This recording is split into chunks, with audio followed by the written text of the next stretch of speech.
any mucosal disorder. So OPMD क्या है? Orally potential malignant disorders. Okay, oral potentially malignant disorders. Diseases नहीं है, वो टाइम हम डिजीज लिख देते हैं, ये disorders है. So they are significant group of mucosal disorder that may proceed before the diagnosis. Okay, so अभी हम नीचे चलते हैं. ये ऊपर देखो, यहाँ पे मैं मार्क करता हूँ कहाँ पढ़ना है. ये पढ़ना है. Okay, OPMD refers to group of lesions and conditions characterized by variable increased risk of developing cancers of lip and oral cavity.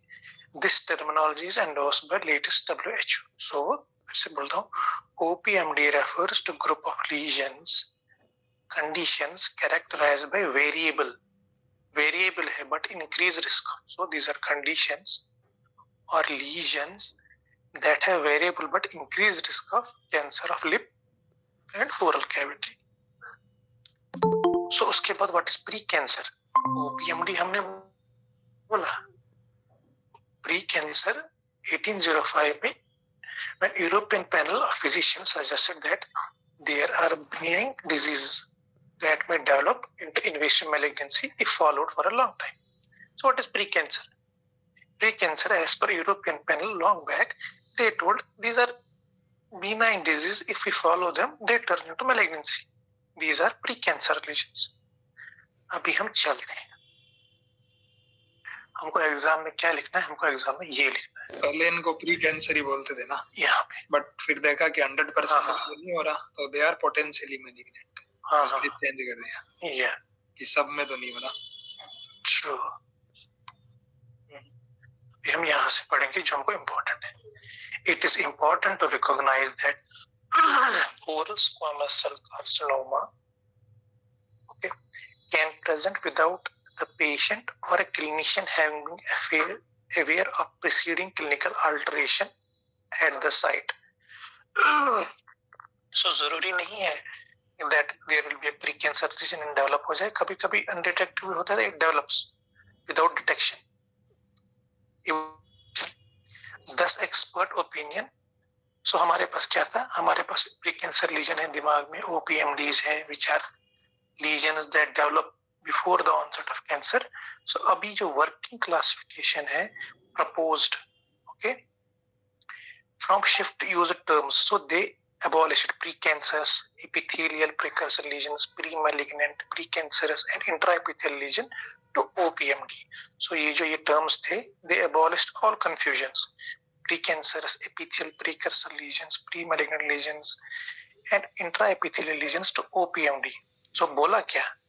ये बोले lesions and conditions were combined into one category of disorders. So ये lesions थे, precancerous, intraepithelial, combined, clubbed into disorders in recognition of the fact that field change usually exists due to exposure of environment carcinogens. Okay, so ये सारे इसमें important है. ये conditions they were clubbed together into disorders. So अभी इसमें क्या पढ़ना है? एक सेकंड, 1 सेकंड. अभी हम यहाँ जाते हैं. Definition. Okay, so this is the final definition. The working group has defined OPMD as any oral mucosal abnormality. Any oral mucosal abnormality that is associated with statistically increased risk of developing cancer. So ये हमको by heart याद रखना है ये line. So working group classification to avoid the confusion of pre-cancer lesions, pre-malignant lesions, whatever the confusions were, okay, and they gave a final definition. किसने बोला था? working group ने. Any mucosal abnormality that is associated with statistically increased risk of developing cancer. Okay, so जो mucosal abnormality है, mucosal lesion नहीं है, pre cancer lesion नहीं है, टीमरिन lesion, it is a mucosal abnormality that is associated with static increased risk of developing oral cancer. So पहले हमको ये लिख देना है, ओके। अगर ज्यादा नंबर आया तो वो पीछे वाला हिस्ट्री लिख देना है, 3 नंबर का आया तो पहले इससे स्टार्ट कर देना है। अभी हम आगे चलें। सो लीजन्स ये क्या क्या है, ये हम ऐसे चलेंगे। So what are the pre cancer, पहले मैं आपको कंडीशंस बोल देता हूँ क्या क्या है डिसऑर्डर्स ओपीएमडी। एक तो ल्यूकोप्लेकिया है, ओके। दूसरा है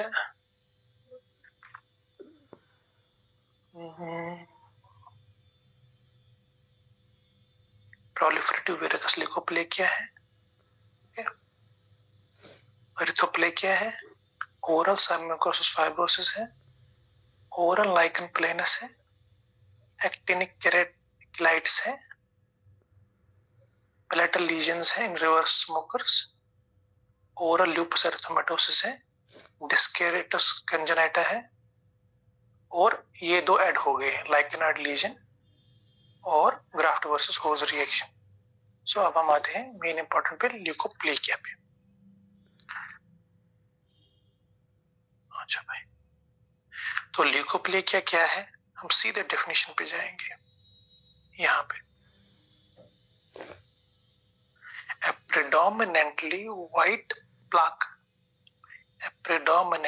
white plaque of questionable risk, okay, predominantly white plaque of questionable risk having excluded other known diseases and disorders.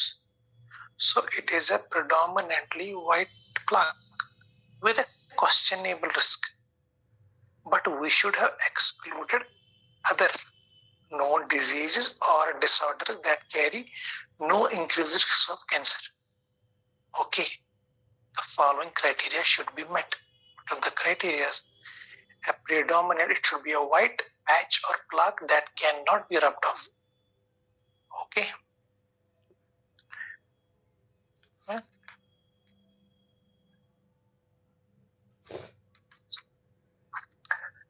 Most homogeneous leukoplakias affect a circumcised area, so it should be well defined, well demarcated.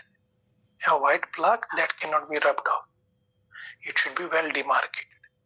Non-homogeneous leukoplakia typically present with more diffuse borders. Okay, so homogeneous or non-homogeneous types, fine. So a leukoplakia, we know it cannot be rubbed off, but it can be homogeneous, non-homogeneous. Homogeneous are circumcised, well demarcated. Okay, non-homogeneous may present with diffuse borders. No evidence of chronic trauma or irritation should be there.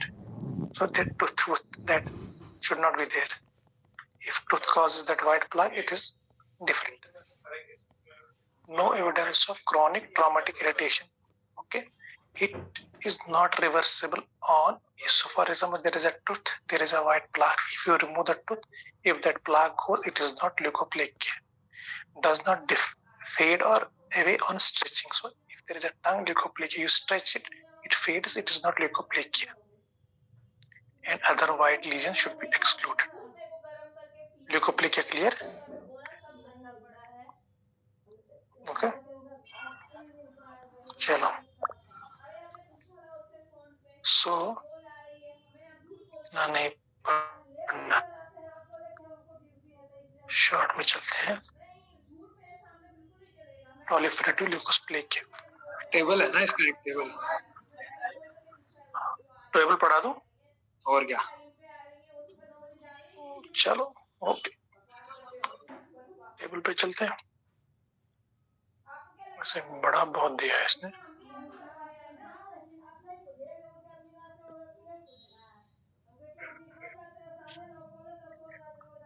So recommended definitions of OPMD. So हमने पढ़ा leukoplakia क्या है। It is a white plaque with questionable risk having excluded other known disorders that carry no increased risk of cancer. Okay. दूसरा है proliferative varicose leukoplakia, persistent progressive irreversible disorder characterized by the presence of multiple leukoplakias that frequently become warts. Erythroplakia is predominantly fiery red patch that cannot be characterized clinically or pathologically as any other defined disease. Okay. Oral submucous fibrosis, a chronic insidious disease that affect the oral mucosa initially, resulting in loss of fibroelasticity of the lamina propria. Okay, resulting in fibrosis of lamina propria and submucosa and oral cavity along with epithelial atrophy. Okay, oral lichen planus, a chronic inflammatory disorder of unknown etiology, characterized by relapse and remissions. Okay, actinic keratosis, disorder resulting from sun damage, usually sun exposure, lips में रहता है. Palatal regions usually hard palate में रहता है. In reverse smokers, oral lupus erythematosus, इतना याद रखेंगे, lupus है तो autoimmune condition है that affect oral cavity and lips. Diskeratosis में लिखिए, याद रखेंगे, it is a inherited bone marrow failure syndrome. Okay. अभी दो ऐड जो हो गए हैं, that oral lichenitis and oral graft versus host reaction. Remove क्या क्या हो गए हैं, ओरल एपिडर्मोसिस बुलोसा ये रिमूव हो गया है, सो ये ओपीएमडीज है. ओके, चलो Amblyoplegia, proliferative plegia, erythroplakia, oral submucous fibrosis, oral lichen planus, actinic keratosis, lesions in lower smoker, oral mitosis, discrete congenita, newly added है oral lichen lesion, oral graft versus remove क्या हो गया, oral epidermolysis bullosa. चलो देख लो कितना आके काम करेगी.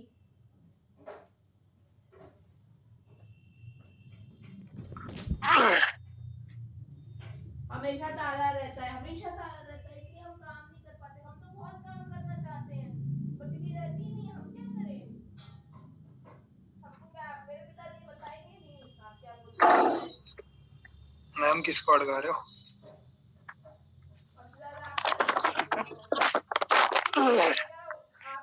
मैं कर देता हूँ.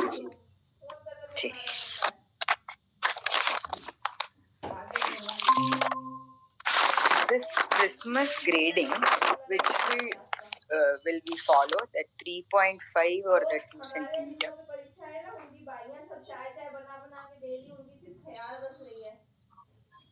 अलग अलग ग्रेडिंग है, उसको अपने को कोड करना. उसके बाद भी नहीं आ रही जो अपन लिख रहे हो. अरे किसको डांटा? The one with the 3.5, 2.5 cutoff, which is that, is it named any name classification? देखना पड़ेगा. Then by finger breath also is there, no 3 fingers. मेरा स्पीकर ऑन था यार, सॉरी, मुझे लगा स्पीकर ऑन नहीं है. किसको डांट रही थी? अरे एक ही आती है प्राणी यार घर पे, जो 2 दिन मेरे घर पे आती है मेरी मेड, वो संडे को नहीं आई, पता नहीं क्यों नहीं आई.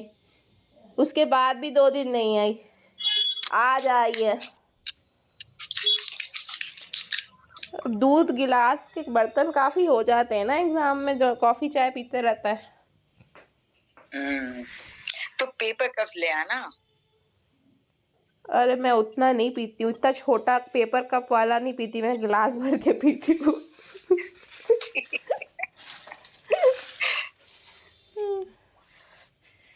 कोई नहीं. अरे वो आती है, उन्हें मैंने बोल दिया है स्पेशली कि एग्जाम टाइम परेशान मत करो, तो ऐसा कैसे हो जाए, जो आपने बोला है वो कैसे हो जाएगा. अदरवाइज वो खुद से ही आ जाती है.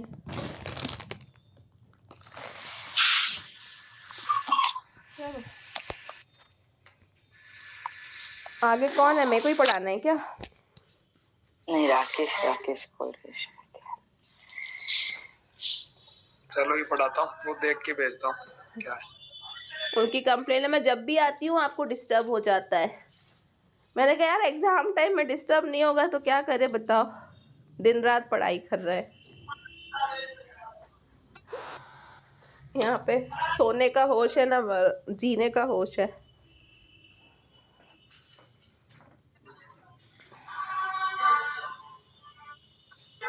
ओके, डिस्फेजिया और इसका मैनेजमेंट पे क्वेश्चन आया हुआ है, डिस्फेजिया स्कोर्स एंड मैनेजमेंट। सो उसमें आया है क्वेश्चन कि हाउ यू विल मैनेज जिसका परफॉर्मेंस स्कोर बेकार होगा, उसका कैसे मैनेज करोगे डिस्फेजिया, ऐसे बोला है शायद।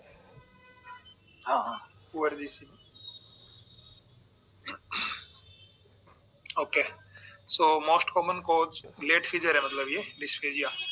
Dysphagia usually occurs late in the natural history. पता है अपने को ग्रोथ बड़ा होगा, इनफिल्ट्रेट करेगा तभी जाके होगा। कब होगा इसके फीचर अपन नीचे पढ़ेंगे, ठीक है। बिकॉज क्यों होता है ऐसा? Because oesophagus lakhs the सिरोसल layer. Oesophagus में सिरोसा नहीं होता है, ठीक है। तो क्या होता है उसकी जगह? एडवेंटिशिया। क्या डिफरेंस है सिरोजा और एडवेंटिशिया में?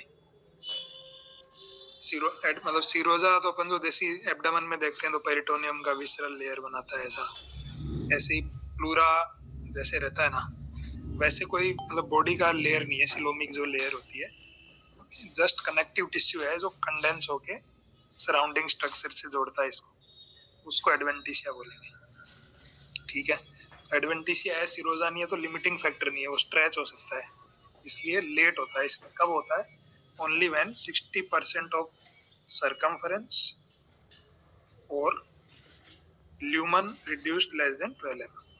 60% और मोर सर्कमफ्रेंस इनफिल्ट्रेट हो जाए या फिर ल्यूमन ऑब्लिटरेट हो जाए टू लेस देन 12 mm, तो जाके डिस्फेजिया डेवलप होता है, ठीक है। अभी अलग अलग स्कोर्स हैं इनके। पहला है मेलोपिंकाज। मेलोपिंकाज डिस्फेजिया स्कोर सबसे ज्यादा कॉमन है, यूज होता है सबसे ज्यादा, ठीक है। इसमें क्या किया इन्होंने? 0 1 2 3 4 5 स्कोर दे दिए, ठीक है। 0 is normal, able to eat normal diet. 1 में मतलब सब सॉलिड वॉलिड सब खा रहा है। 1 में हो जाएगा सम सॉलिड्स, सब में सेम ही रहेगा ये लगभग सब स्कोर में, ठीक है ना। 1 is some solids, certain solid foods. 2 is semi solid, ठीक है। 2 इज सेमी सॉलिड। 2 इसमें 2 ऐसा आ रहे ना, semi solid, semi solid. 2 is semi solid, ठीक है। 3 में फिर सिर्फ लिक्विड रहेगा, मतलब नीचे आते रहना है। इसमें ऑल सॉलिड्स, इसमें सम सॉलिड, इसमें सेमी सॉलिड, फिर लिक्विड, ओनली लिक्विड। और 4th में हो जाएगा complete dysphagia, unable to swallow and even saliva. तो ये कंप्लीट डिस्फेजिया हो गया, मतलब नीचे आते रहना अपने को। Some all solids, some solids, semi solids, liquids and nothing. तो ये हो गया मेलोपिंकाज। फिर आता है एनसीसीएन। एनसीसीएन भी सेम है, बट इसने सम सॉलिड्स को थोड़ा डिफाइन कर दिया कि सम सॉलिड से क्या मतलब है। एनसीसीएन में ग्रेड 1 तो वही है, able to eat solid foods without special attention to bite size और च्यूइंग, ठीक है। मतलब सब कुछ आराम से खा रहा है वो। ग्रेड 1 में क्या होगा कि तभी खा पा रहा है जब पीसेज लेस देन 18 mm हो एंड थोरोली च्यूड हो। तो इसको डिफाइन कर दिया उसने कि सम सॉलिड्स, जिसको पिंकास बोल रहा है, मेलोपिंका, वो क्या है, तो ये है। देन सेम वापस 2 is semi solid, 3 is liquid, 4 is complete dysphagia, ठीक है। तो दोनों सेम है, मेलोपिंकाज एनसीसीएन एकदम सेम। फिर आता है टकीडा। टकीटा ने क्या किया, थोड़ा सा अलग कर दिया। ये बोला कि पेशेंट है तो भाई हम नॉर्मल की बात ही नहीं करेंगे, ठीक है। 0 हटा दिया इन्होंने, सीधा 1 से शुरू कर दिया। और कितनी ग्रेड है इसकी? 6 ग्रेड है। 6 वर्ड है ना इसमें, 1 2 3 4 5 6 टकीटा, तो 6 ग्रेड है। 0 इन्होंने नहीं लिया, ये 0 की हम बात नहीं करते। तो ग्रेड 1 में इन्होंने बोला कि जिसको कंप्लेन है डिस्फेजिया की पर खा पी सब रहा है, ठीक है, बोलता है कि बस मुझे तकलीफ होती है कभी कभी, उसको हम लेंगे ग्रेड 1, ठीक है। तो ये हो गया, ऑलमोस्ट उसका नॉर्मल मान सकते हैं अपन। तो वापस वही सीक्वेंस, सम सॉलिड्स, सेमी सॉलिड्स, लिक्विड्स।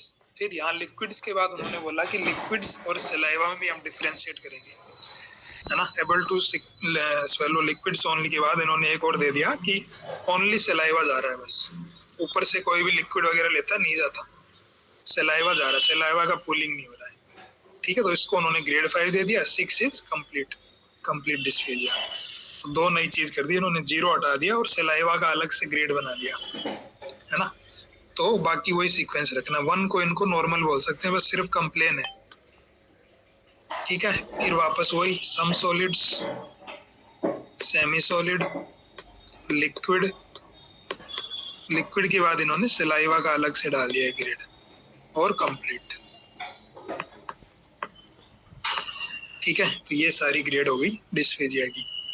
एक पीकस एंगल का पॉइंट है तो वो भी देख लेते हैं। पीकस एंगल अपन सीटी में देखते हैं, पीकस एंगल, ठीक है। What is it? Angle formed by the oesophageal mass with iota.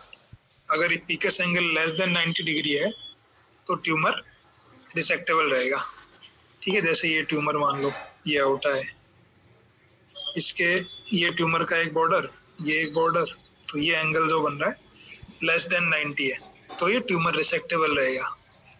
अब ऐसा बड़ा ट्यूमर है तो ये एक बॉर्डर ट्यूमर का, ये एक बॉर्डर, तो ये मोर देन 90 हो गया, तो ये बॉर्डर लाइन या अनरिसेक्टेबल की तरफ जा रहा है। ऐसे और बड़ा हो गया तो ये एक बॉर्डर, ये सेंटर, ये बॉर्डर, ये तो 180 डिग्री हो गया। ऐसे जितना बढ़ता जाएगा उतना अनरिसेक्टेबल होता जाएगा। दिस इज पीकस एंगल। फिर आता है सेकंड पार्ट, पेलिएशन ऑफ डिस्फेजिया, साथ में ब्लीडिंग भी पढ़ लेते हैं, दोनों एसोसिएटेड रहते हैं, डेटा में साथ में भी है। सो मोस्टली रेट्रोस्पेक्टिव स्टडीज हुई हैं इस पे, और कोई भी ऑब्जेक्टिव क्राइटेरिया यूज नहीं हुआ, ठीक है, डिफाइन करने के लिए।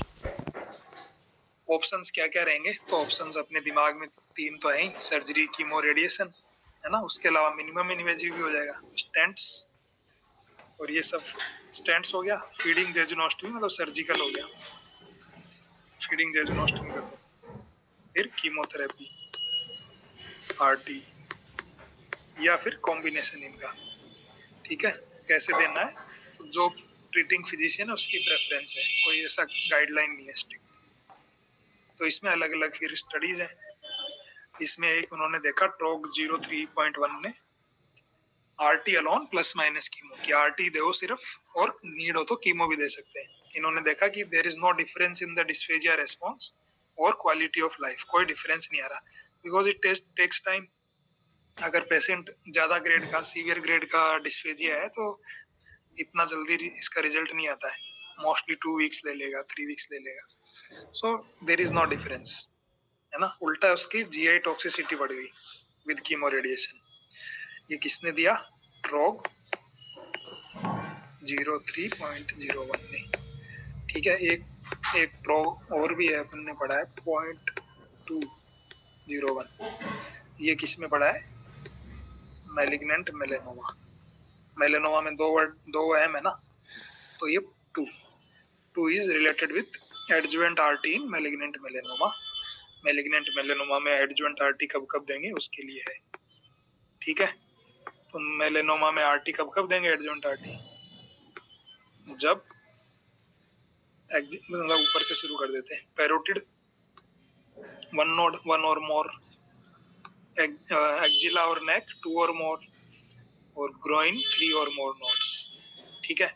और फिर साइज भी है, एक्जिला में मोर देन 3 सेंटीमीटर, ग्रोइन में मोर देन 4 सेंटीमीटर, या फिर ENE या मल्टीपल मेटेड नोड्स, ऐसा सब रहे तो we can give adjuvant RT. दो malignant melanoma is RT resistant, radio resistant, still we can give in these cases.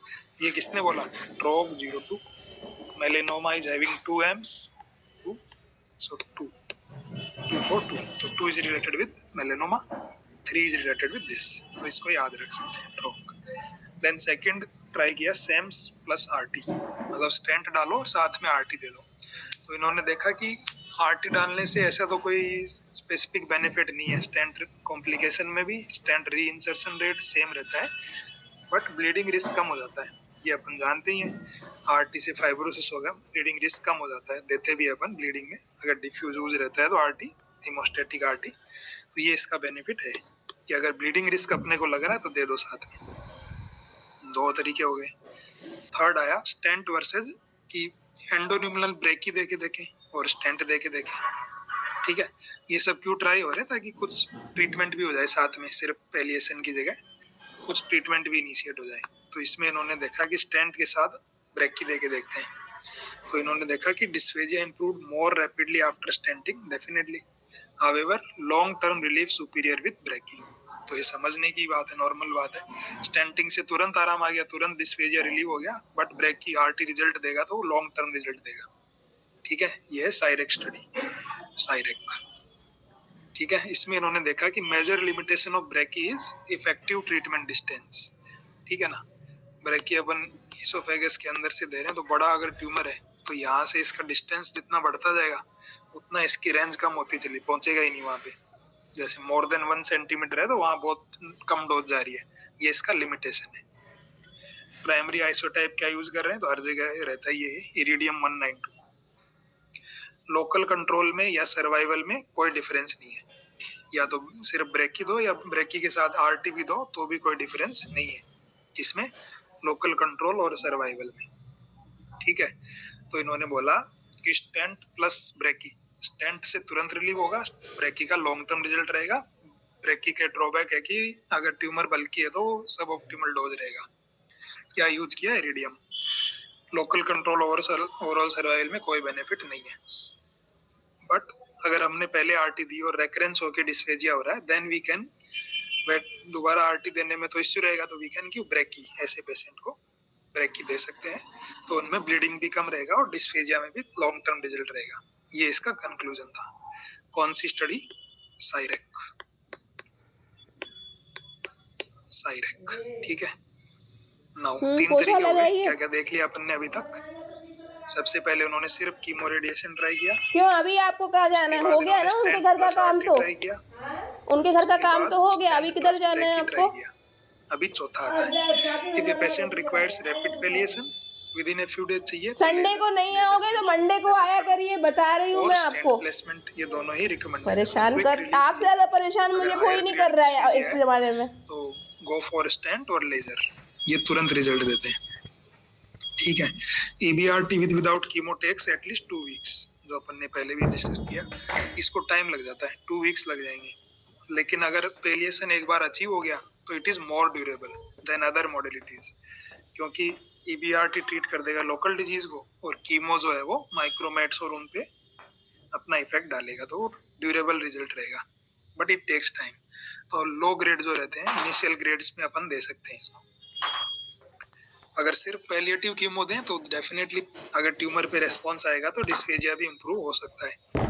तो सिर्फ कीमो का भी बोला ऐसा कि अगर मेटास्टेटिक डिजीज है, पैलिएटिव कीमो अपन टाइम से शुरू कर दें, लो ग्रेड डिस्फेजिया ही है, तो even palliative chemo is improving results. तो ये सारे हो गए, मतलब कीमो, आरटी, स्टेंट, लेजर, ये सब यूज कर सकते हैं। फिर इसके साथ ही टॉफ भी है, तो टॉफ भी देख लेते हैं, छोटा ही है। Malignant TOF usually results in poor survival. पहले भी क्या, अभी भी एनसीसीएन में है, जनरली टॉफ रहता है तो अपन आरटी नहीं देते उसमें, सिर्फ कीमो का ही रिकमेंड करते हैं। ठीक है, क्योंकि उससे और बढ़ने का खतरा रहता है फिस्टुला का, ट्यूमर रेस्पॉन्ड करेगा तो। पर MSKCC और टाटा दोनों ने ट्राई किया कि हम पहले इंडक्शन कीमो देंगे, उससे रेस्पॉन्स आएगा, फिर हम कीमो आरटी देंगे, है ना। तो इन्होंने देखा कि मॉर्बिडिटी कम हो रही है इससे, इस अप्रोच से भी। So we can give RT in TOF also, but followed by induction. Like first we have to give induction chemo, then we can give chemo radiation. ये है अपना डिस्फेजिया का। थैंक यू, शेयर कर देना एक बार। कोई है? मैं PPC पढ़ा दूंगी शंका के बाद।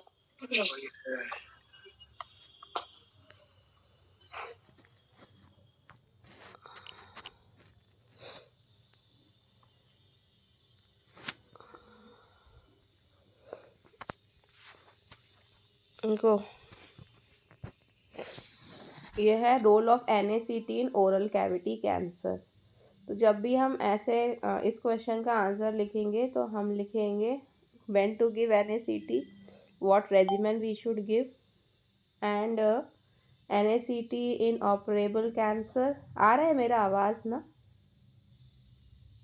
हमारा आ रहा है। NACT in operable cancer, NACT for organ preservation, NACT in borderline and technical unresectable patient, and NACT in unresectable patient. तो NACT और हम इनको सबको एक एक दो ट्रायल्स के साथ एक्सप्लेन करेंगे। तो इन पॉइंटर्स में हम मेंशन करेंगे कि हम ओरल कैविटी में क्या क्या रोल है NACT का। तो हमें बताइए, और squamous cell carcinoma most common होता है और सब डेफिनेशंस पता है। तो अब इनका रोल क्या है? Loco regional control and OS बढ़ाएगा, मैंडिबल को बचाएगा। Border line resectable technically unresectable tumour है, उसकी मार्जिनस को रिड्यूस करने में हेल्प करेगा। Increase resectability and achieve R0 resection and improve survival in unresectable tumours. तो जो एडिनोकार्सिनोमा थे उसमें माइक्रोमेट्स और ये सब वाला रोल था। स्क्वैमस सेल क्या होता है? लोकली वाला ट्यूमर रहता है, माइक्रोमेट्स बाद में आते हैं। तो इसमें मेन रोल लोको रीजनल कंट्रोल का है रैदर देन सिस्टमिक।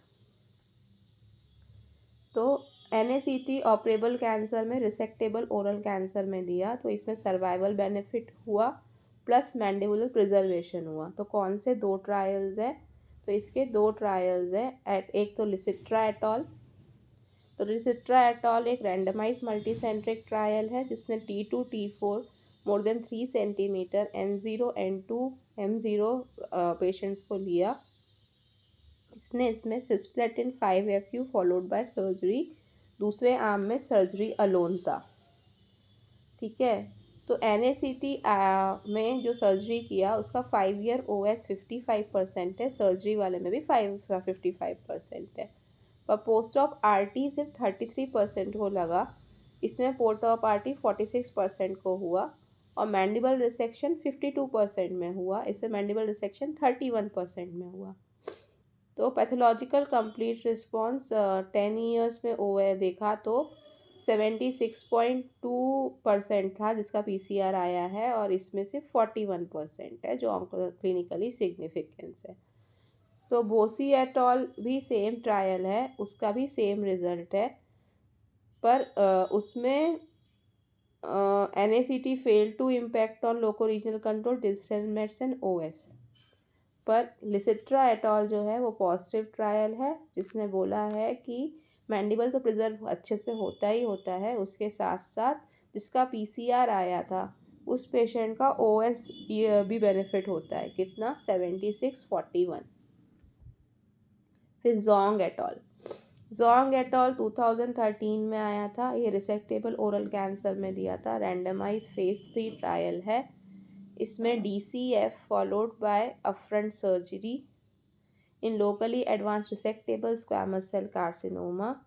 तो इसने ये प्रोस्पेक्टिव फेज 3 ट्रायल है, 256 पेशेंट्स का हुआ था, upfront followed by surgery versus 2 cycles of DCF followed by surgery and post of RT। तो DCF में D75, C75 एंड F750, 10 गुना 750। ठीक है। तो इसके रिजल्ट्स क्या थे कि रिस्पॉन्स रेट 80.6% है और इन्होंने भी 30 मंथ्स फॉलोअप किया, इसमें कोई OS बेनिफिट नहीं आया। ठीक है। तो Zhong et al superior OS and loco regional distance control case show better response to NACT, और फिर लॉन्ग टर्म फॉलोअप में इसमें भी इम्प्रूव OS आया, hazard ratio 0.418 and DMFS 0.418 in patient with N2 disease who have received NACT। तो हमेशा subset analysis में ये चेक करते हैं, ओवरऑल तो नहीं आया पर किस में आया। अगर N2 पेशेंट ने NACT रिसीव किया है तो उसको फ़ायदा हुआ था। तो ये 2 ट्रायल्स थे जिसने कंक्लूड किया या तो 2 साइकिल या 3 साइकिल NACT दो। ये OS और DFS तो नहीं बढ़ाते हैं पर मैंडिबल को काटने से बचा लेते हैं, और पैथोलॉजिकल रिस्पॉन्स अच्छा हो तो आउटकम्स बेटर हो सकते हैं, या फिर हायर नोडल स्टेजेस हो तो भी डिसीज कंट्रोल बेटर होगा।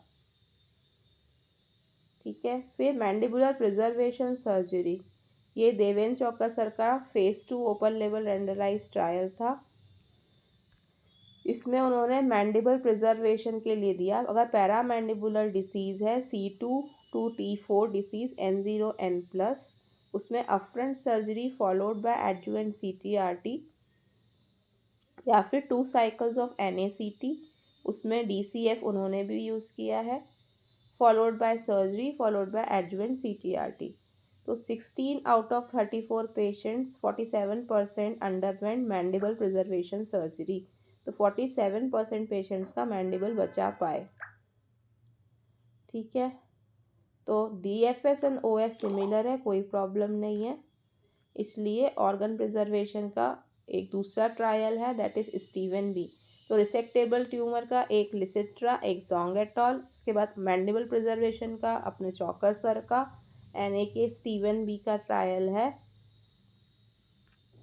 ठीक है, इसके भी बहुत कम पेशेंट्स थे, 10% मतलब 53% पेशेंट्स का इसमें रिस्पॉन्स आया, और 50% जो थे वो कंकरेंट CTRT के लिए गए। ठीक है, इसका अपन ज़्यादा याद नहीं करेंगे, बस मेंशन कर देंगे। इनका चौकर सर का ट्रायल अच्छे से लिख देंगे। ठीक है, तो primary surgery followed by CTRT in better in OS and DSS and loco regional control than does an induction selection followed by CTRT। In addition, induction systemic therapy does not chemoselect the patient for the organ preservation therapy in the oral squamous cancer results in worse treatment related to complication। मतलब ये negative trial था। अब आ जाओ border line resectable cancer. Border line resectable technically unresectable, ये Patil et al का paper है। इसके 6 डेफिनेशंस है, 6 है कि 5 है, इसमें तो 5 ही दिख रहे हैं। Pucker mucosa with diffuse margin and peritumoral edema till zygoma, tongue reaching to the close to hyoid bone, extension of tumor of oral tongue till vallecula, buccal mucosa जो हाई ITF तक पहुंच रहा है at the level of sigmoid notch, या extensive infiltration impacting doubtful negative margin. जब भी आपको ऐसा लगता है तो पाटिल एट अल ने इनको border line resectable and technically unresectable term दिया है। तो इसके हमारे पास इतने सारे ऑप्शंस हैं। अपफ्रंट सर्जरी पे चले जाओ तो मार्जिन कॉम्प्रोमाइज़ होगा, फंक्शनल डिसेबिलिटी होगा। रेडिकल RT या CTRT दे दो तो इन्फीरियर सर्वाइवल होगा, और NACT से R0 रिसेक्शन शायद अचीव कर सकते हैं और एक्सेप्टेबल फंक्शनल आउटकम हम पेशेंट को दे पाए। तो इसका एक पेपर है, दैट इज यही VM Patil, neoadjuvant chemotherapy followed by surgery in very locally advance unresectable cancer. तो इन्होंने NACT लिया 721 पेशेंट्स में 3 ड्रग्स और 2 drugs according to the patient condition. तो 3 ड्रग्स का जो रिस्पॉन्स है वो 66% आया, 2 ड्रग्स का रिस्पॉन्स 40% आया, तो 26% का डिफरेंस है। और जो अच्छा रिस्पॉन्स आया उनकी surgery followed bye adjuvant CTRT करा, और जिसका नहीं आया उसका पैलिएटिव ट्रीटमेंट दे दिया। तो NACT इन बॉर्डर लाइन, इसमें लोको रीजनल कंट्रोल एट 24 मंथ्स देखा, तो ओवरऑल कोहर्ट में 20.6% का कंट्रोल आया, पर सर्जरी जिसकी करी उसका 32% एंड नॉन सर्जिकल 15%। तो P वैल्यू सिग्निफिकेंट है फॉर लोको रीजनल कंट्रोल। पर ओवरऑल सर्वाइवल भी सिग्निफिकेंट है, सर्जरी वाले में 19.6 months and non surgical arm में 8.16 मंथ्स। तो बॉर्डर लाइन रिसेक्टेबल में अगर आप चैलेंजिंग है तो आपको देना है। सेकेंड स्टडी है बॉर्डर लाइन की, रुद्रेशा एट ऑल। मोस्टली सब बॉर्डर लाइन रिसेक्टेबल की इंडियन स्टडीज़ है, क्योंकि इंडिया में इतना बेकार वाला ट्यूमर आता है। ये किदवई की है, वो फर्स्ट वाली जो थी वो टाटा की थी। ठीक है, इसमें भी OS बेनिफिट मिला है 16.9 मंथ्स एंड 8.9 मंथ्स एंड 80। इसने 2 ड्रग्स रेजिमेन यूज़ किया था, टाटा ने 2 ड्रग्स और 3 ड्रग्स यूज़ किया था। ओवरऑल सर्वाइवल बेनिफिट आपको कैप्लन में या कर्व में दिख ही रहा है। ठीक है, तो आई थिंक 2 ट्रायल बहुत है। ये फेज 3 ट्रायल है अजय कुमार सिंह, ये भी मुंबई का ही है। तो 2 ट्रायल्स लिख देना या 3 ट्रायल्स लिख देना। तो एक अभी जो डॉक्टर राकेश ने एक वी नूर नहा वाला बताया था, वो कौन सा ट्रायल था? वो RCT नहीं था ना, वो रेट्रोस्पेक्टिव स्टडी थी। RCT वो लेटेस्ट है अभी, 24 में आया है। वो आप एक बार ग्रुप में भेज देना मेरे को, मेरे इसमें पुराना PPT है ना, ऐड नहीं है इसमें, ठीक है।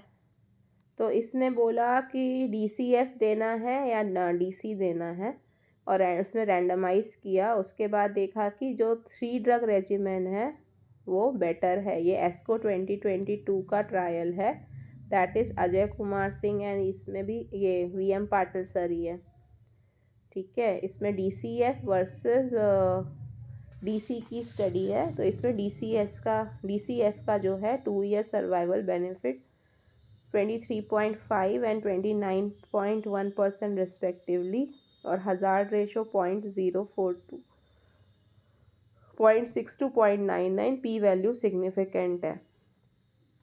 तो 3 drug regimen is better than 2 drug regimen for borderline resectable, ये इससे प्रूव हुआ है, ठीक है। तो DCF सुपीरियर है।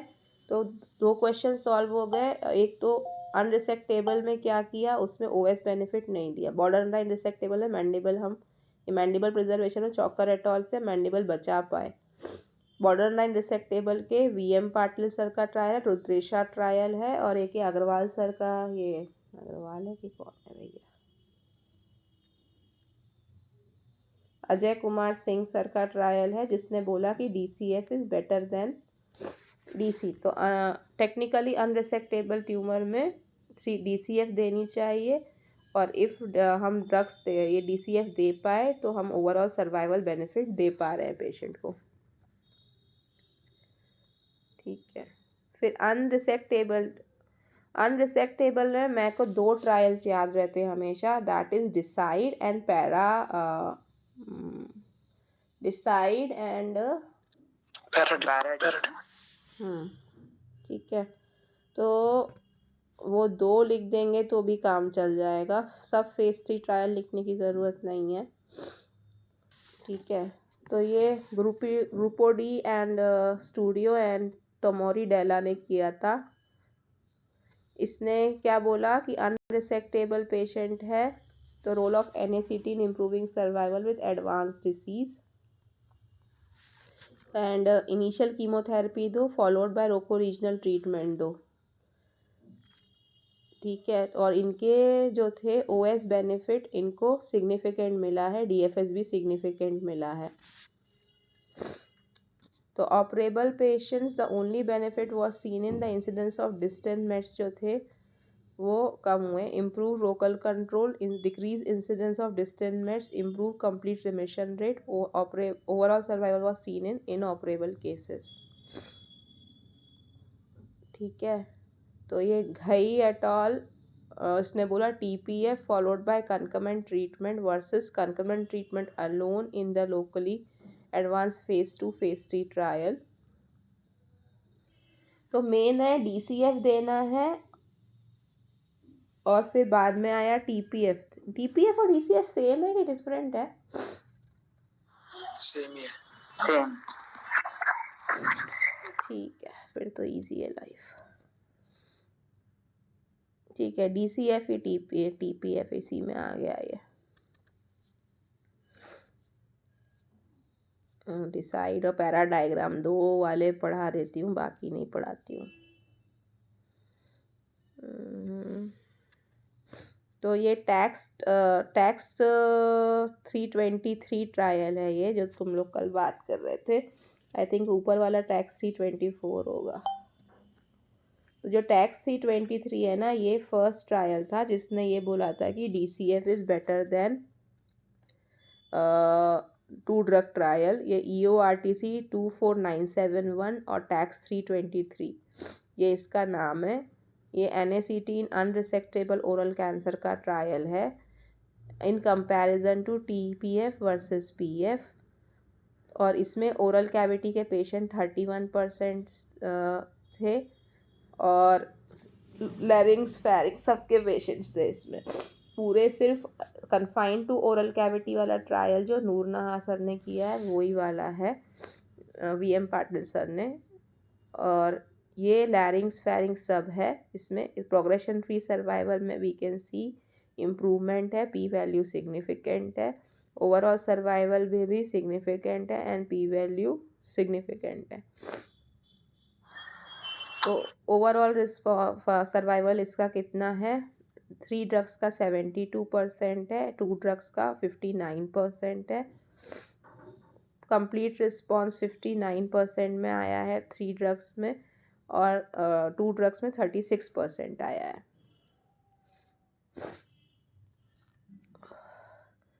तो इफ़ 3 ड्रग रेजिमेन देते हैं तो वो better tolerated and improve survival करता है इन अनरिसेक्टेबल, ये टैक्स 323 ने बोला। फिर एक और ट्रायल आया टैक्स 324, ये भी induction chemotherapy with cisplatin and 5-FU और in combination with docetaxel in locally advance cancer. तो ये भी अनरिसेक्टेबल कैंसर्स के लिए है, टैक्स 324। ये रिसेक्टेबल के लिए था ना शायद, मतलब ऐसा सिर्फ हेड नेक के, इसमें भी है क्या लैरिंग्स वगैरह सब? हाँ इसमें भी सब है। इसमें ऐसा नहीं रहता था कि एक अनरिसेक्टेबल था एक रिसेक्टेबल था? टैक्स 324 में, मतलब 323 324 में। एक मिनट देख लेती हूँ। मुझे याद है जो 324 वाला है इसमें साइकिल कम है as compare to 3, otherwise both same ही है। अच्छा, वो साइकिल का चक्कर है, 4 वाले में कम साइकिल है एज कम्पेयर टू 323। तो इसमें 3 साइकिल ऑफ PPF दिया है एंड 3 साइकिल, इसमें 3 साइकिल दिया है और तुम मुझसे बोल रहे हो कम साइकिल है ना।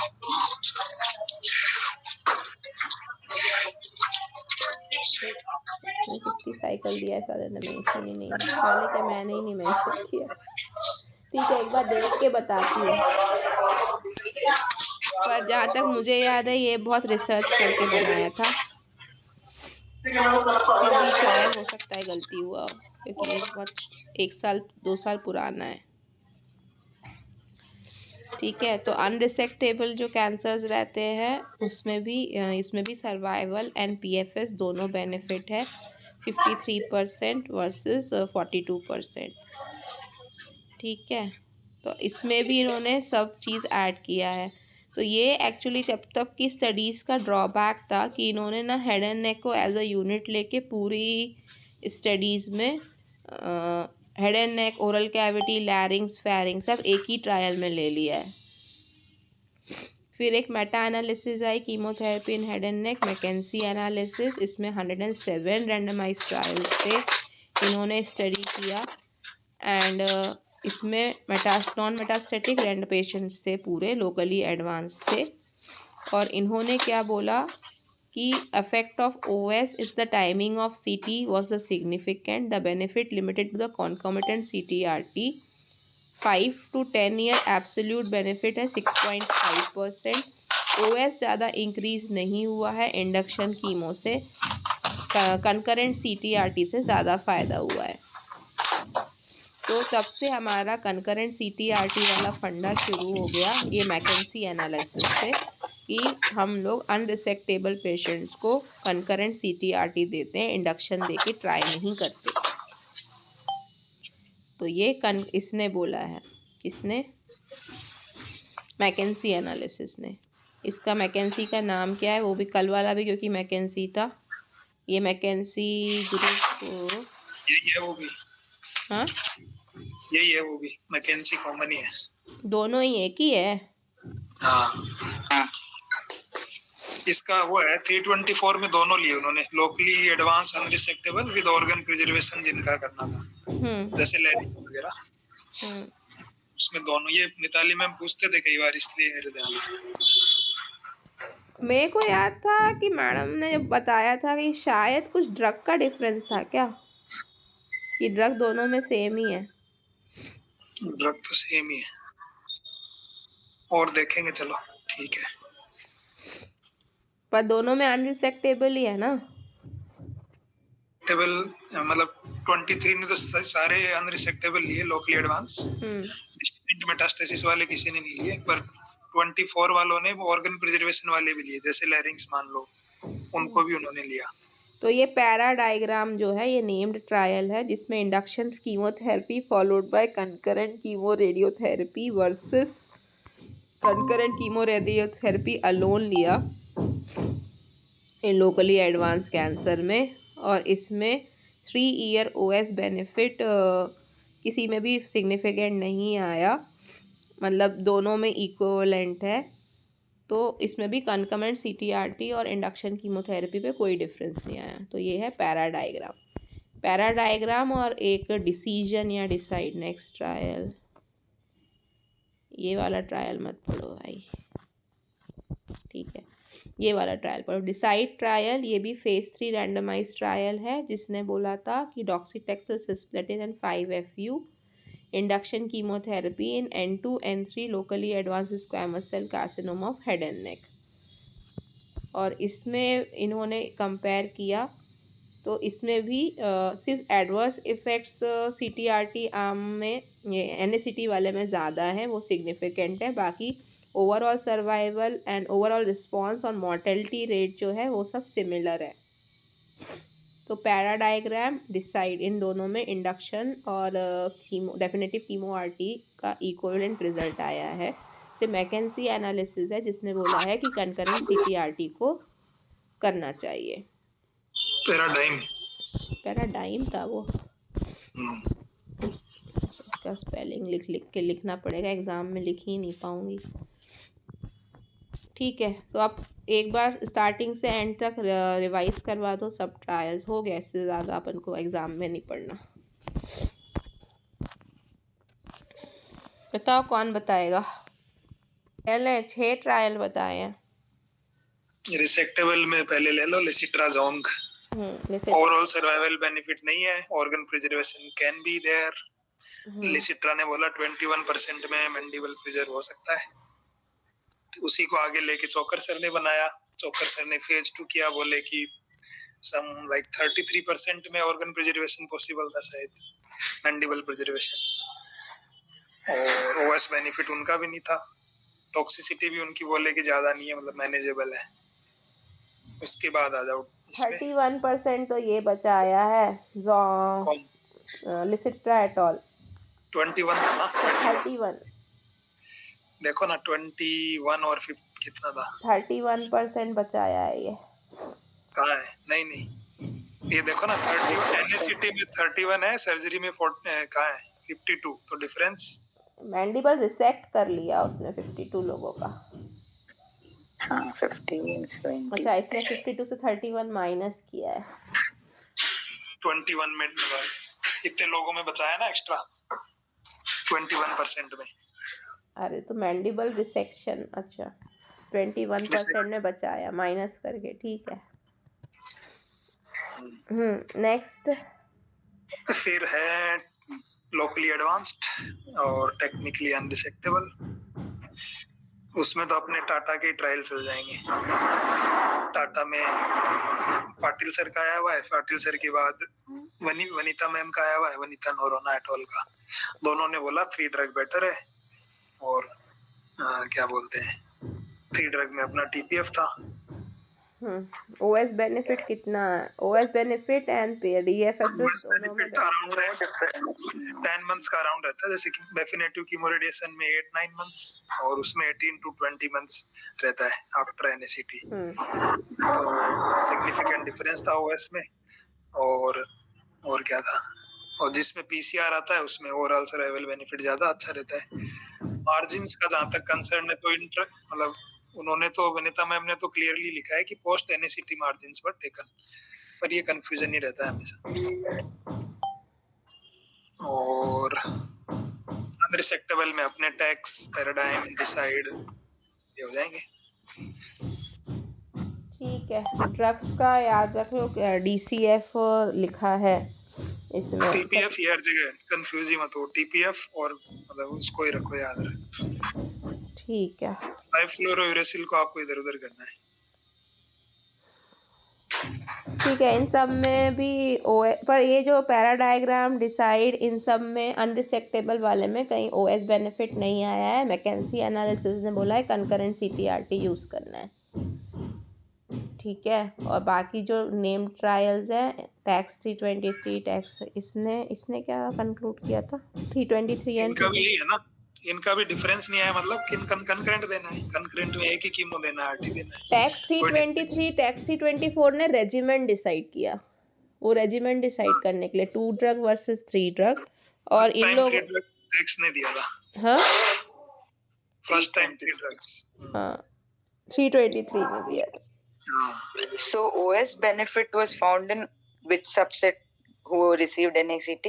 locally advanced, Those सिर्फ who border line after resectable, मतलब those who after NACT had a resection without margins, those who responded and got operated, they had a better than who didn't responded and progressed.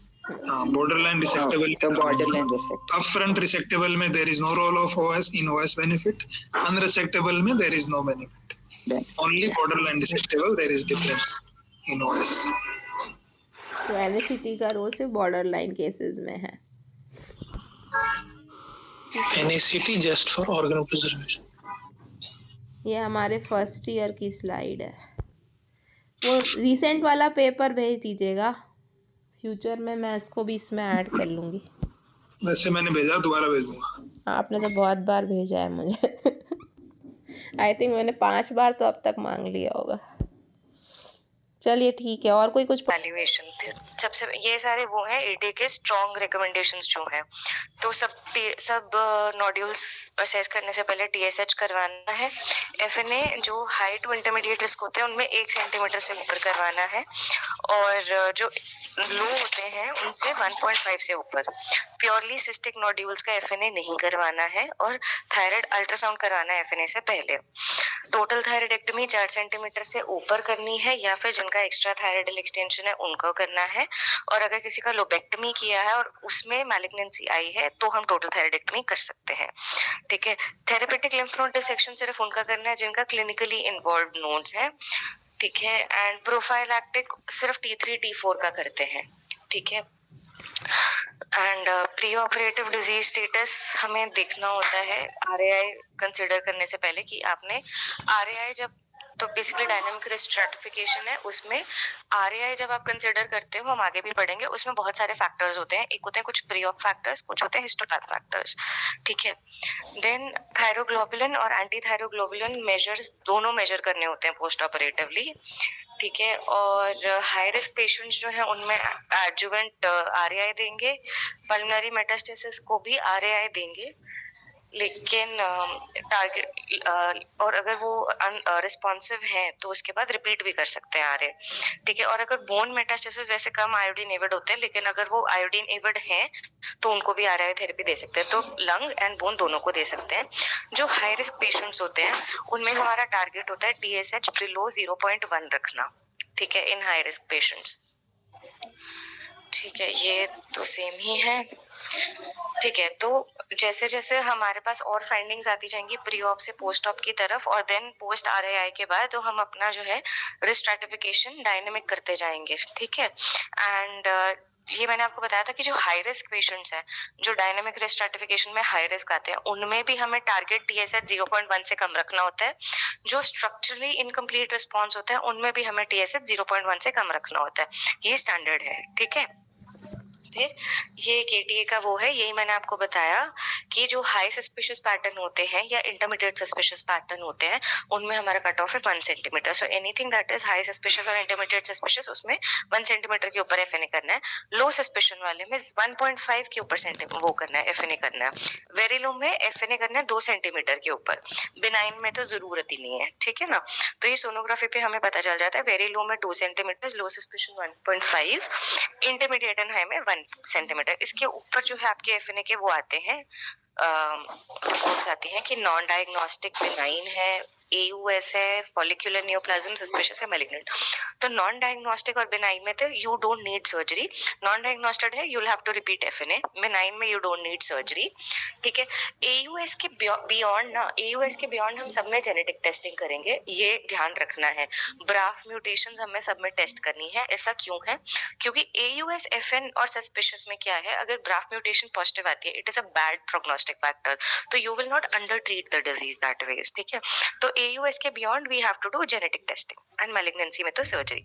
तो यही मैंने आपको बताया कि molecular testing में भी consider to supplement FNA जब भी आपकी साइटोलॉजी AUS के ऊपर आ रही है, AUS फॉलिकुलर नियोप्लाज्म या सस्पिशियस, ठीक है। एंड मॉलिक्यूलर टेस्टिंग जब बताता है कि there is a high risk of malignancy, तो आप सर्जिकल इंटरवेंशन उस हिसाब से प्लान कर सकते हो, लोबेक्टमी या टोटल थायराइडेक्टमी।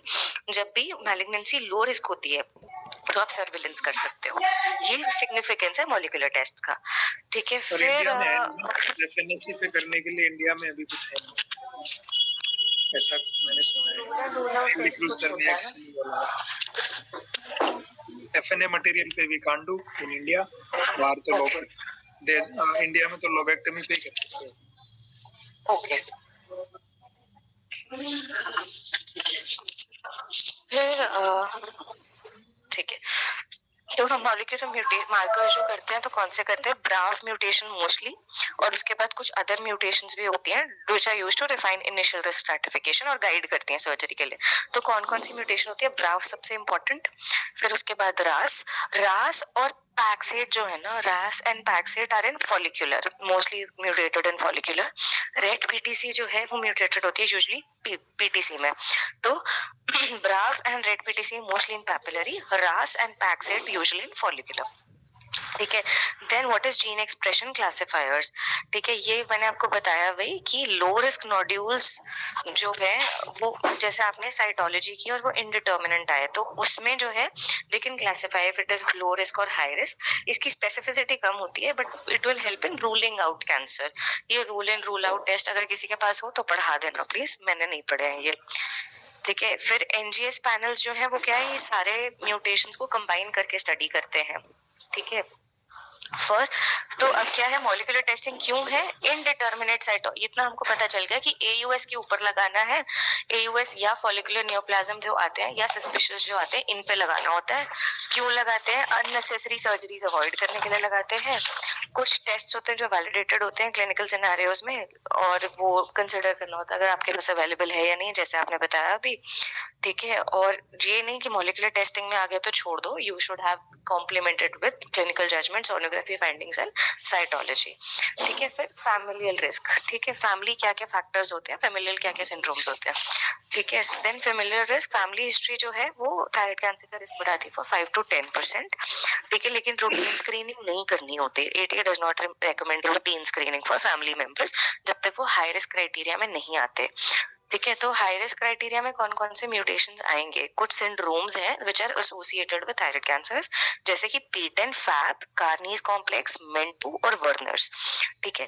ये वाले सिंड्रोम्स हैं, they are associated with thyroid cancers. तो अगर somebody has these mutations you can go for screening, otherwise only first degree relatives of somebody who has familial cancer you do not recommend, ठीक है। उसके अलावा radiation exposure is also one of those, जिसको पहले बचपन में radiation exposure है उसको भी यू कैन रिकमेंड स्क्रीनिंग, ठीक है। So individuals with history of childhood head neck cancer exposure, head neck radiation exposure और radio active fallout at higher risk, और उनको स्क्रीनिंग के लिए आप कंसिडर कर सकते हो, ठीक है। तो routine screening is not recommended, ठीक है। हाई रिस्क में रिकमेंड कर सकते हो। हाई रिस्क में कौन होते हैं? हम ये मेडुलरी की बात नहीं कर रहे, these are familial non medullary thyroid cancers. तो ये कौन से वाले हैं? जो कि जो ये सिंड्रोम्स वाले होंगे, काउडेंस, फैब और ये सारे, ठीक है। And somebody who's had radiation exposure in childhood, ठीक है। Screening with 2 or more first degree relatives with non-medullary thyroid cancer may also help, but उससे mortality में कोई फर्क नहीं पड़ता। करेंगे कैसे? नेक अल्ट्रासाउंड से, ठीक है, नेक अल्ट्रासाउंड से ही आप स्क्रीनिंग जो है वो कर सकते हैं, लेकिन जब तक किसी के पास कोई हाई रिस्क क्लिनिकल फैक्टर है तब नहीं है, तब तक नहीं करनी चाहिए स्क्रीनिंग, ठीक है। Then this is NCCN. NCCN में क्या है कि जैसे फॉर एग्जांपल हमारे पास एक थायराइड नोड्यूल का वो आया था, हमें मैनेजमेंट के लिए आया था, तो ये फटाफट रन कर लेते हैं। तो पैपिलरी कार्सिनोमा या फिर सस्पिशियस फॉर पैपिलरी कार्सिनोमा आया है, तो देखना है, ये हमने कट ऑफ कर लिया था 1 सेंटीमीटर के ऊपर, मतलब हमें एफएनए करनी ही होती है। ऑल्सो पीटीसी में भी 1 सेंटीमीटर के ऊपर थोड़ा सा अलग क्यों होगा, क्योंकि 1 सेंटीमीटर के ऊपर के नोड्यूल में आप थोड़ी एडिशनल इन्वेस्टिगेशंस करेंगे, ठीक है। तो अगर तो 1 सेंटीमीटर के नीचे है तो आप कुछ नहीं करोगे, आप अल्ट्रासाउंड करोगे सेंट्रल नेक का एंड मतलब thyroid and central and lateral neck compartments का, और पर्सनल फैमिली हिस्ट्री दोगे कि भी इनहेरिटेड तो नहीं है, ठीक है। 1 सेंटीमीटर के अगर ऊपर है तो आप थोड़े एडिशनल फाइंडिंग्स करोगे, क्या क्या, एक थायराइड नेक अल्ट्रासाउंड तो करेंगे ही, ठीक है, and personal and family history लेंगे ही। उसके अलावा जो लैटरल लिम्फ नोड्स है उनका एफएनए करना है, वोकल कॉर्ड मोबिलिटी असेस करनी है, इंडायरेक्ट लैरिंगोस्कोपी करनी है, और अगर सस्पिशियस नोड्स दिखते हैं, ठीक है, या वोकल कॉर्ड पैरासिस दिखता है, अगर ये सब दिखता है तो सीटीएमआर कर लेंगे, ठीक है। तो ये है how do you start PTC का assessment for more than 1 centimetre, ठीक है। Then total thyroidectomy and lobectomy. तो टोटल थायराइडेक्टमी हमने पढ़ लिया था कि 4 सेंटीमीटर से ऊपर एक्स्ट्रा थायराइड एक्सटेंशन है तो हमें 100% टोटल थायराइडेक्टमी करनी है। तो distant metastasis, extra thyroid extension, lateral cervical lymph node metastasis हो, या तो लैटरल सर्वाइकल लिम्फ नोड्स या फिर सेंट्रल लिम्फ नोड्स में भी ग्रॉस सेंट्रल लिम्फ नोड्स हो, तब poorly differentiated high grade carcinomas, prior radiation हो, या फिर बायलैटरल नोडुलैरिटी या 4 सेंटीमीटर के ऊपर का tumour, all of that we will go for total thyroidectomy, ठीक है। एंड थेरेपेटिक नेक डिसेक्शन अगर क्लिनिकली इन्वॉल्व नोड्स है, N0 अगर है तो T3 T4 में वो करेंगे prophylactic central neck dissection, ठीक है। अगर लोबेक्टमी के क्या है, लोबेक्टमी है if you can indication for total thyroidectomy और लोबेक्टमी इफ ऑल प्रेजेंट। तो अगर इनमें से सारे के सारे प्रेजेंट है, यू मे कंसिडर लोबेक्टमी की पहले रेडिएशन नहीं था, कोई डिस्टेंट मेटास्टेसिस नहीं है, कोई लैटरल सर्वाइकल लिम्फ नोड्स नहीं है, कोई एक्स्ट्रा थायराइड एक्सटेंशन है, ट्यूमर 1 से 4 सेंटीमीटर का है, तो आप टोटल थायराइडेक्टमी लोबेक्टमी दोनों प्रेफर कर सकते हैं, ठीक है। तो अगर आप किसी का लोबेक्टमी करते हैं, लोबेक्टमी करने के बाद अगर ऐसा होता है कि फाइनल हिस्टोपैथ में 4 सेंटीमीटर के ऊपर आ गया, पोस्टीरियर रिसेक्शन मार्जिन आ गई, एक्स्ट्रा थायराइड एक्सटेंशन आ गया, नोड में मेट्स आ गए या कॉन्ट्रालैटरल डिजीज आ गई, तो आपको कंप्लीशन थायराइडेक्टमी करनी है, therapeutic neck dissection of involved compartment lymph nodes, ठीक है। लेकिन इनमें से कुछ एक भी है, जैसे वही लिम्फेटिक इन्वेजन और मतलब कोई ग्रॉस जैसे 4 सेंटीमीटर वाला ट्यूमर या ग्रॉस एक्स्ट्रा थायराइड एक्सटेंशन अगर नहीं है, वही जो 2 एब्सोल्यूट इंडिकेशंस है वो नहीं है, कुछ सॉफ्ट इंडिकेशन है कि जैसे मैक्रोस्कोपिक मल्टीफोकल डिजीज मोर देन 1 सेंटीमीटर पोरली डिफरेंशिएटेड, ठीक है, या लिम्फेटिक इन्वेजन, तब आपको करनी बोलते हैं कि और भी है थोड़ा ये ना, मतलब कहीं तो में लिखा है फैमिली हिस्ट्री अगर पॉजिटिव है लेस देन 4 सेंटीमीटर तब भी करोगे, पास्ट हिस्ट्री ऑफ रेडिएशन अगर है less than 4 फिर भी you see the patient cannot follow up, he is from far flung area, तब भी आप टोटल थायराइडेक्टमी करोगे, एंड हिस्ट्री अगर आपका जो एफएनएसी आता है डिफरेंशिएटेड है तो हेमी करोगे, एग्रेसिव कुछ फीचर या हाई रिस्क कुछ भी है फिर भी आप टोटल करोगे इवन। हाँ, बाकी मतलब उसमें monitoring is a 2B category, मतलब you will prefer doing completion thyroidectomy अगर मल्टीफोकल है, हाई रिस्क डिजीज है, मतलब high grade carcinoma, poor histology है, तब you should do a total thyroidectomy. 2B is higher, हाँ एज भी है इफेक्ट, मोर देन 55 एज अगर 55 है तो टोटल करना है, हाँ ठीक है। देन अगर इनमें से सारे हैं कि नेगेटिव रिसेक्शन मार्जिन, कोई कॉन्ट्रालैटरल लीजन नहीं है, ट्यूमर 4 सेंटीमीटर से छोटा है, कोई लिम्फ नोड नहीं है, और या NIFTP आया है, तो यू कैन मॉनिटर डिजीज, ठीक है। एंड डिजीज मॉनिटर करने के बाद you have to keep TSH under normal रखने के लिए लीवोथायरेक्सिन देनी है, ठीक है।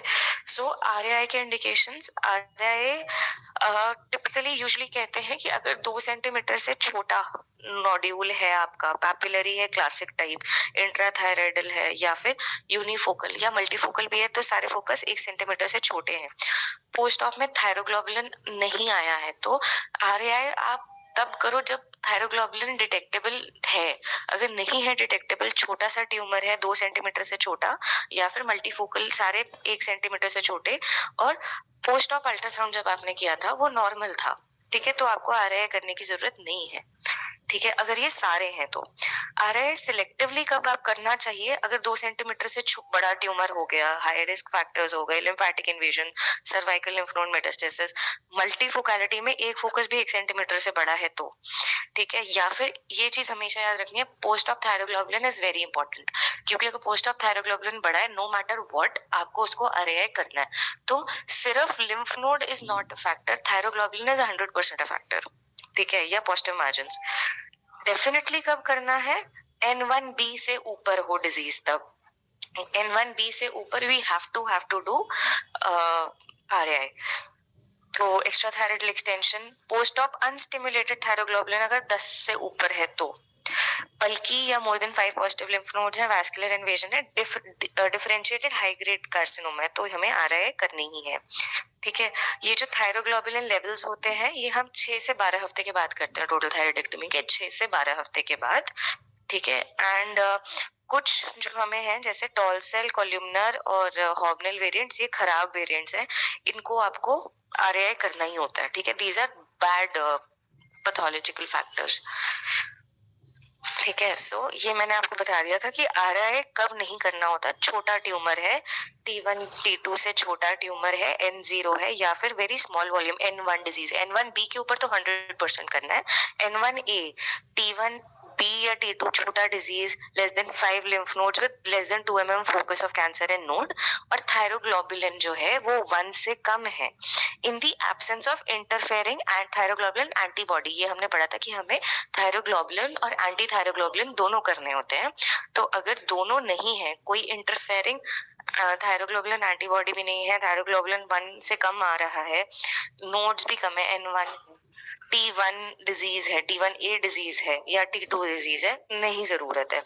कब करना है? जब इनमें से कोई भी कॉम्बिनेशन रिस्क फैक्टर हो गया कि प्राइमरी ट्यूमर जो है वो 4 सेंटीमीटर से मतलब 2 सेंटीमीटर से बड़ा लगा लो, और कोई हाई रिस्क फैक्टर हो गया जैसे कि कोई hormonal variant, tall cell variant, degree of lymphatic invasion, lymph node metastasis, जो हमने पढ़ा था 5 से ऊपर lymph node involvement with more than 2.2 mm foci, या एज एट डायग्नोसिस, जो इशफाक ने बोला, ये सब है तो RAI करना है, ठीक है। फिर उसके बाद ये देखो कि अगर जैसे for example for somebody who has undergone a thyroidectomy, ठीक है, and he has some gross residual disease in the neck, ठीक है, then how will you manage that? So we will do a CT or MR and we'll see if it is resectable or not resectable. If it is resectable, ठीक है, you will resect it. If it is not resectable, then again comes the role of TSH and thyroglobulin measurement, ठीक है, with anti-thyroglobulin, ठीक है। तो for unresectable disease you will measure, always first measure thyroglobulin before doing RAI, ठीक है। तो TSH करेंगे, thyroglobulin और एंटी थायरोग्लोबुलिन मेजरमेंट करेंगे कब? वही 6 हफ्ते के बाद, ठीक है। उसके बाद आयोडीन वो करेंगे, आयोडीन स्कैन करेंगे। अगर RAI अपटेक है तो RAI थेरेपी नहीं करेंगे, अगर RAI अपटेक नहीं है, ठीक है, देन वी विल वेट, ये हम आगे भी पढ़ेंगे। अगर अनरिसेक्टेबल है विद visceral invasive disease, ठीक है, या rapidly progressing disease, तो that is an indication for EBRT, ठीक है। तो उसको आप EBRT के लिए जोड़ो for somebody who has visceral invasive disease। ये हमने पढ़ा कि ठीक है, अगर resectable या unresectable with RAI uptake present, ठीक है, तो RAI uptake है तो आप RAI थेरेपी करोगे, ठीक है। RAI अपटेक नहीं है तो अभी डिजीज मॉनिटर करोगे, ठीक है, या फिर अगर डिजीज मॉनिटर करोगे कि वो आएगी, क्योंकि अभी RAI थेरेपी में तो नहीं आई है, फिर हमें ये देखना है कि वो टेनिस की तरफ तो नहीं जा रहा है, कि अगर उसका थायरोग्लोबुलिन बढ़ रहा है और कहीं रेडियो एक्टिव में डिजीज नहीं आ रहा है तो हमें वो देखना है कि वो टेनिस की तरफ तो नहीं जा रहा है, ठीक है। Also you can consider EBRT अगर वो वाइटल स्ट्रक्चर्स को वो कर रहा है, just like this unresectable visceral invasive disease में या रैपिड प्रोग्रेशन में EBRT हम कंसिडर कर रहे थे, इसमें भी कर सकते हैं, ठीक है। तो RI अपटेक अगर प्रेजेंट है तो हमें RI थेरेपी करनी है। RI थेरेपी करने के पास पोस्ट ट्रीटमेंट आयोडीन स्कैन करना है देखने के लिए कि कहीं डिजीज बची हुई है या नहीं बची हुई है, ठीक है। फिर वही पहली वाली बात आ जाओ, पोस्ट लोबेक्टमी कौन सा वाला? You continue at the end of. अच्छा ठीक है। तो then again coming to somebody who you have done a lobectomy, ठीक है। तो how do you follow those patients up? For somebody who has undergone a lobectomy, ठीक है, you will call him every 6 to 12 months, do a physical examination, TSH and ultrasound, ठीक है। You will continue that as long as he has had no evidence of disease, continue the same thing, ठीक है, for 5 years. For somebody who's had okay, so somebody who's have total thyroidectomy, ठीक है, तो total thyroidectomy with RAI और without RAI, two different management lines, ठीक है। तो once you've not had RAI, आपके सेंटर में लगा लो RAI नहीं है, तो वही जो हमने लोबेक्टमी में किया था, फिजिकल एग्जामिनेशन, TSH, अल्ट्रासाउंड कर रहे थे, उसके अलावा every time that he comes to you do a thyroglobulin, ठीक है। तो थायरोग्लोबुलिन मेजरमेंट आपने करनी थी। थायरोग्लोबुलिन पहली बार कब मेजर करते हैं? 6 वीक्स के बाद, ठीक है। Now your decisions will be guided by thyroglobulin because you don't have RAI, ठीक है। तो अब अगर देखना है RAI में, अगर आपके पास थायरोग्लोबुलिन जो आपने मेजर किया उसमें कुछ नहीं है, थायरोग्लोबुलिन नॉर्मल है, फिजिकल एग्जामिनेशन नॉर्मल है, अल्ट्रासाउंड नॉर्मल है, ठीक है, एनुअली उसको बुलाओगे। अगर तो वो राइजिंग है, ठीक है, इफ इट इज राइजिंग या फिर एकदम से थायरोग्लोबुलिन पहले डिटेक्टेबल नहीं था अब डिटेक्टेबल हो गया, ठीक है, तो you will prefer doing RAI imaging और other imaging like PET scan, because if you don't have RAI you might do PET scan, but if you have RAI you will consider doing RAI, ठीक है। If you have abnormal imaging या फिर rising thyroglobulin, ठीक है, तो जो आपको imaging में अजीब दिखे, जैसे आप अल्ट्रासाउंड कर रहे थे, जो भी आपको अलग दिखा है उसको अल्ट्रासाउंड से बायोप्सी करो, ठीक है। This is when you don't have RAI। When you have RAI, ठीक है, तो वही आप पेशेंट को टोटल थायरोइडेक्टमी के बाद बुला रहे थे। टोटल थायरोइडेक्टमी में आपने फिजिकल एग्जामिनेशन, अल्ट्रासाउंड, TSH किया था, थायरोग्लोबुलिन मेजर किया था, ठीक है, और RAI डिजीज आपको दिखी थी ऑन पोस्ट थेरेपी स्कैन, ठीक है। तो this RAI disease will undergo RAI stimulated, आप इसको RAI थेरेपी के लिए लोगे, ठीक है। This patient will undergo RAI therapy depending on क्या उसका डिजीज स्टेटस है, कि will you just require ablative therapy और you will like adjuvant therapy, क्या, ठीक है। लेकिन RAI एविड डिजीज नहीं आया अभी तक, आपने RAI स्कैन कर लिया, RAI डिजीज नहीं आया, ठीक है, then again you will continue to measure him, उसके थायरोग्लोबुलिन मेजर करते रहोगे, उसका पैटर्न मेजर करोगे, नहीं आ रहा है, RAI पे नहीं आ रहा है तो एडिशनल इन्वेस्टिगेशंस करोगे, टेनिस तो नहीं है ये रूल आउट करने के लिए, ठीक है। फिर ठीक है, तो वही मैंने आपको बताया कि ये तो वही है ऊपर जो हमने पढ़ा कि अगर राइजिंग थायरोग्लोबुलिन है तो आप एडिशनल इमेजिंग करोगे या प्रेफरेबली RAI करोगे। अब नॉर्मल इमेजिंग आती है तो उसकी बायोप्सी करते हो। अगर एविडेंस नहीं आता है डिजीज का तो आप उसको पहले एनुअली बुलाते हो फॉर 5 years और उसके बाद लेस फ्रीक्वेंसी, ठीक है, ठीक है। नाउ रेकरेंट ऊपर लोबेक्टमी, person comes with lobectomy, first what we'll do, person comes with lobectomy, post thyroid lobectomy, you will do clinical examination, ultrasound, you will check if he has any other evidence of disease or not, TSH levels देखेंगे, okay, और स्टोपेथ देखेंगे कि कोई वो नहीं है, 4 centimetre से ऊपर डिजीज तो नहीं है या फिर एक्स्ट्रा थायराइडल एक्सटेंशन तो नहीं आता, क्योंकि तब आपको उसको टोटल थायराइडेक्टमी के लिए लेना है, या फिर मल्टीफोकल डिजीज है तो उनमें से कोई भी 1 सेंटीमीटर से बड़ा तो नहीं है, क्योंकि तब भी आपको उसको टोटल थायराइडेक्टमी के लिए लेना है, ठीक है। फिर रेकरेंट डिजीज, अगर रेकरेंट डिजीज आता है तो अगर राइजिंग थायरोग्लोबुलिन लेवल्स है, ठीक है, और लगा लो उसको टेनिस है, ठीक है, क्योंकि राइजिंग थायरोग्लोबुलिन है, non radio active, iodine responsive है, नॉन रिसेक्टेबल है। ठीक है, तो आपने रिसेक्ट नहीं कर सकते, आरएआई नहीं दे सकते, थायरोग्लोबुलिन बढ़ता जा रहा है, और क्या कर सकते हो? तो टीएसएच से सप्रेस करके रखोगे। ठीक है, एंड देन टेनिस का प्रोटोकॉल जो अलग सा है वो हमें देखना है। ठीक है, वो हम आगे पढ़ेंगे। फिर अगर किसी का प्रोग्रेसिवली राइजिंग थायरोग्लोबुलिन है, ठीक है, देन रेडियोआयोडीन थेरेपी करेंगे विद मोर देन 100 MCI देंगे। ठीक है, प्रोग्रेसिवली राइजिंग ऑन थायरोग्लोबुलिन अगर है then you will give RAI. ठीक है, लोको रीजनल रेकरेंस अगर है you will prefer doing surgery. ठीक है, या फिर रेडियोआयोडीन वो भी कर सकते हैं, लेकिन you will prefer doing surgery. ये हम देखेंगे क्यों।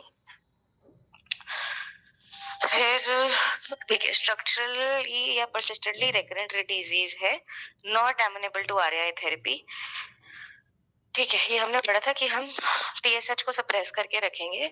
जब भी हमने पढ़ा था कि आपके पास कोई स्ट्रक्चरल डिजीज बचा है, आपका जो टारगेट होता है टीएसएच का, it should be less than 0.1। आपका target of achieving that should be 0.1। Advance progressive disease है, सोमैटिक टेस्टिंग करेंगे एक्शनेबल म्यूटेशन के लिए एल्क, एनटीआर के, ब्राफ, रेट, एमएमआर। ठीक है, फिर एक बार ऊपर आ जाओ।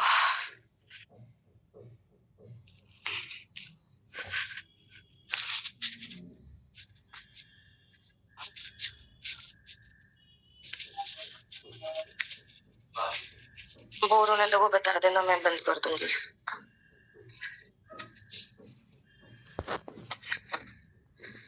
ठीक है, पंच करने जाना है। एक वो आया था नया, वो आया था न्यू क्लासिफिकेशन पढ़ लेते हैं। ठीक है, तो ये 3 वो थे, ग्रुप्स थे 2022 में। 3 ग्रुप्स आए हैं, एक बिनाइन, एक लो रिस्क और एक मैलिग्नेंट नियोप्लाज्म्स। ठीक है, तो बिनाइन में क्या क्या इन लोगों ने डाल दिया, सारे एडिनोमा डाल दिए। ठीक है, और थायराइड फॉलिकुलर डिजीज ये सब डाल दिया बिनाइन में। ठीक है, लो रिस्क नियोप्लाज्म्स में क्या डाल दिया, NIFTP, follicular thyroid tumour of uncertain malignant potential. तो NIFTP, FTUMP, well differentiated tumour of undetermined significance, या हाइलेनाइजिंग ट्रेबिकुलर ट्यूमर, थायराइड ट्यूमर, ये सब लो रिस्क नियोप्लाज्म में आ गया। ठीक है, मैलिग्नेंसी में क्या किया इन लोगों ने, मैलिग्नेंसी में ना इन्होंने एक नया क्लास बनाया, differentiated high grade thyroid carcinoma. तो ये पैपिलरी या फॉलिकुलर कुछ भी हो, अगर वो हाई ग्रेड है उसको इन्होंने डाल दिया डिफरेंशिएटेड।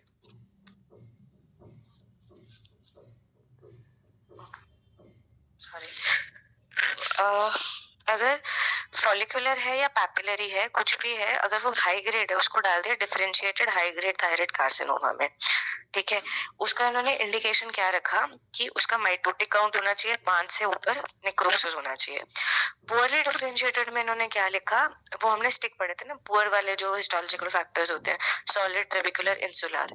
ठीक है, तो सॉलिड, ट्रेबिकुलर, इंसुलर ग्रोथ वाले माइटोटिक काउंट 3 से ऊपर, नेक्रोसिस, ये पुअरली डिफरेंशिएटेड में डाल दिया। उसके अलावा पैपिलरी, फॉलिकुलर, ऑन्कोसिटिक और इन्वेजिव इनकैप्सुलेटेड फॉलिकुलर वेरिएंट, ये 4 क्लासेस हैं।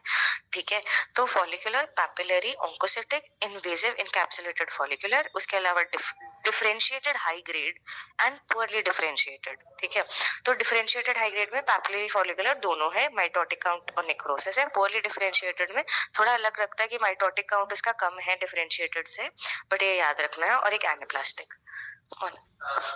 देन फॉलिकुलर एंड पैपिलरी दोनों के सब टाइप्स है। So follicular, oncocytic and invasive capsulary का इन लोगों ने फर्दर डिवाइड किया है। ये है widely invasive, encapsulative, angio invasive और minimally invasive. So all 3 are divided into 3 further sub types. Papillary जो है it is divided into infiltrative, follicular, tall cell, columnar, hobnail और सॉलिड वेरिएंट्स, ये सारे वेरिएंट्स। तो ये नई क्लासिफिकेशन है जो पिछले साल सवाल आया था। ठीक है, फिर ये कुछ चीजें हैं, ये लिख लेंगे कि क्या चेंजेस हैं 2022 क्लासिफिकेशन ने, क्या क्या चेंजेस किए हैं। तो ये मैंने आपको बताया, जो पहला वाला ग्रुप था थायराइड फॉलिकुलर नोडुलर डिजीज, तो सारे नॉन नियोप्लास्टिक और एडिनोमा इन्होंने इसमें डाल दिए। ठीक ठीक है।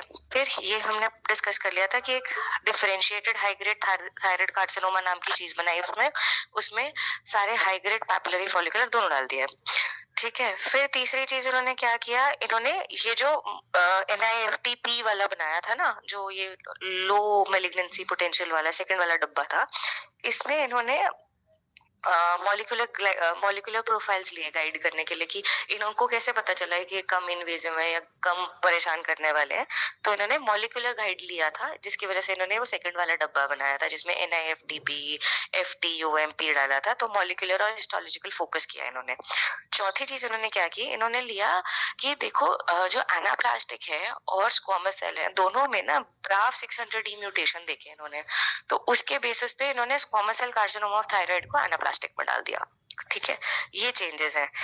फिर मेडुलरी थायराइड कैंसर को उन्होंने ग्रेड किया on the basis of tumour necrosis, mitotic rate and Ki-67 index, ठीक है। तो ये 4 चेंजेस हमें लिख के आने हैं और एक को डब्बा बनाने के आना है, ठीक है ना। फिर आ जाओ इस पे, एक बार RAI पढ़ लेते हैं फटाफट से। मैं सारा नहीं पढ़ूंगी, जो जो हमें नहीं पता हो सकता वो, मतलब जो मुझे नहीं पता था वो मैं बता दूंगी। मेरी आवाज आ रही है ना? ठीक है। सो ओके, ये अभी जो इशफाक ने बोला प्रोग्नोसिस एंड पैपिलरी वेरिएंट, तो किसमें प्रोग्नोसिस खराब होता है? So older patients, females more than 50 years, males more than 40 years. Males में जो है they have 3 times more malignant tumour by histological grade, मुझे लार्जर पंच प्राइमरी करना है, मैं इनिशियली। निकलती हूँ, तुम लोग कंटिन्यू करो।